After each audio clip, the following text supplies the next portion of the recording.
இன்றைய வேத தியானம்.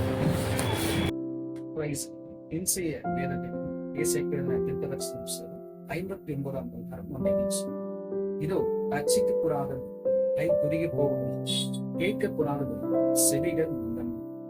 இங்க வேதம் சொல்லுகிறது, கர்த்தருடைய கை குறுகி போவது. இன்றைக்கும் அவருடைய கை நம்மை ரட்சிக்கிறது.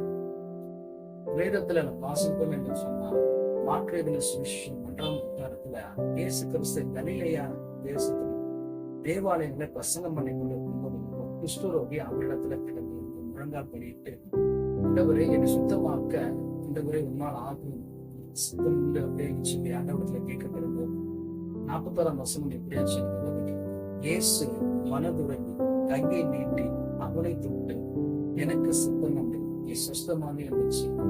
உடனே அவன் வேதம் சொல்லுகிறது, அந்த வியாதியிலிருந்து கர்த்தர் அவனை சுத்தப்படுத்தி நம் தேவனுடைய கரம் உணதுருகிறது, காயங்களை கட்டுகிற கரம், நம்மை ஆசீர்வதிக்கிற கரம், நம்மை வழி நடத்துகிற கரம்.